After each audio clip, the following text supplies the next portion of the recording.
What up, Keith? What up, man? So you're scared of saying the wrong thing, right? Well, here's the deal. You're never going to have all the answers. If you're questioning, maybe you want to ask a trusted advisor or person that you know. And guess what? Facts. Sometimes you're going to say the wrong thing. So speaking of, Keith, what are some of the wrong things? It's a hard question, right? Let's be clear. There are some hard lines. Like if I'm walking down the hallway at work and I say, "What up, my ninja?" to you or another black colleague, maybe like, "Hey, sexy, it's a great dress you're wearing today," to a female colleague. Probably want to stay away from those areas. There's some grayer lines as well, like hey there, can I touch your hair? Which actually might be a hard line now that I'm thinking about it. But then there's stuff like, hey, you look nice today. You look good today. There's things like we have a final solution, or well, let's call a spade a spade. That's a good point. Gray areas. Like, why are these gray areas? Oh, gray areas. Like, can I touch your hair? I mean, look, first of all, no. Secondly, would you ask anybody else that wasn't a black colleague? And why do you want to touch my hair? But I'll say, like, there's some historical context that I think a lot of people aren't aware of, which makes them think it's okay to say, can I touch your hair? Or ask. Sometimes people just don't know that that has a negative connotation or a negative historical reference along with it. Yeah. And like, I really like your blouse, as an example, or I like your dress, or I like what you're wearing today. It kind of comes down to like, what's your intent behind it? Are you, and tone and inflection make a huge difference. Like if I go, "Hey, I really like your dress," or "Hey, I really like your dress today. It looks very nice." There is one of those situations where, are you trying to pay a compliment to somebody, or are you trying to get something out of it? In other words, is it about the person receiving the compliment, or is it about you? And it's one of those things, like, how you say it matters, and whether you know the person or not. Like, it's one thing to say it to a friend or someone you work with every single day that you have a relationship with, but if you don't know the person, you don't know how they're going to receive it. So it's one of those things that you just might want to stay away from unless you have something established. We have a final solution. So some people don't know that that has a direct tie-in to the Nazis and their final solution for Jews. And that is a horrible, horrible context. However, the person saying it might not know it. So is that really their intent? But just because it's not their intent doesn't mean that the person they're saying it to doesn't know that that's the historical context. Similar to call a spade a spade. We all say it. We say it often. And a lot of people don't know that spade in particular is a historically racial derogatory term for a black person. So there is some racial undertones in calling a spade a spade. Maybe you're not going to offend somebody, maybe you will. So there's one of those interesting gray areas, and why all of these have that potential, but maybe not.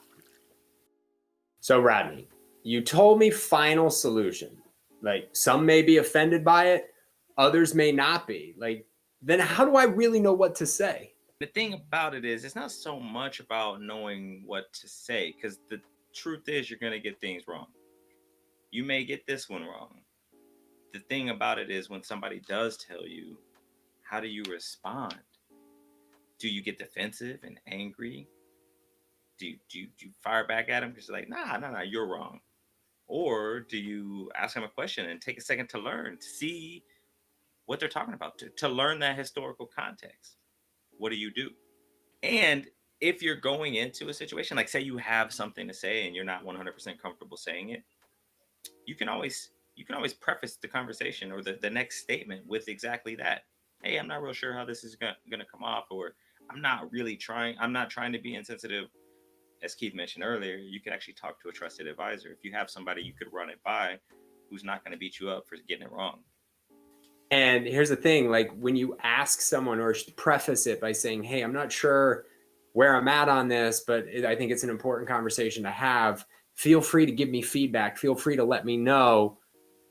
Gives them an opportunity. You're giving them permission to then either correct or give you information, or at least letting the other person know that you're open to learning. And remember, like, that's not a free pass to just say whatever you want to the people you work with or live with. You can't just go into it and say, hey, I don't mean anything wrong by this, and then continue to say the same thing over and over again. Like Rodney said, like, we do have to learn, but just remember, like, we're going to make mistakes. And sometimes it's really important to just say what needs to be said for the purpose of connection. Rod, I saw the news on Breonna Taylor last night. Man, I feel awful. Like, it really just, it tears me up inside. So let's talk about the gray area in this. I mean, inherently, it's not a bad thing to say, one human to another. Just want to share the pain and the discomfort in it. Gets a little trickier, however, when you realize it's not a question, it's a statement. And in this case, it's from a white guy to a black guy. Now, if it were me in that scenario, in this scenario, it's me and Keith. I know this guy. He knows how I feel about Breonna Taylor and things like this. We talk about him. But let's say, for instance, we hadn't, and he was just saying this. Like, is he reaching out to his one black friend so that he can feel better about sharing his dislike for the situation? Or is he trying to carry my pain without actually asking me if I have any? It was just told to me that I must feel bad about the situation. And this goes to, like, why are you saying what you're saying? Why are you engaging? Is it for you, or is it for the person you're talking to? And understanding that clearly will help you mitigate many of these gray area situations. Assuming that somebody else has a feeling, this is a big problem in this. There was an assumption that I had a feeling without a question to validate it. That'll really help you get out of these situations as well, or prevent them from happening. So here's the thing, like, asking a question in this particular situation probably would have been a better approach. Maybe asking someone Rodney knew better than maybe you did to see how he's feeling before you jump into that conversation, because you think it matters. There are so many things that go into saying the wrong thing, and these are just a few things that we think are important so we can build connections and navigate the waters of knowing that we are ultimately going to say the wrong thing from time to time. What up, Keith? What up, my ninja?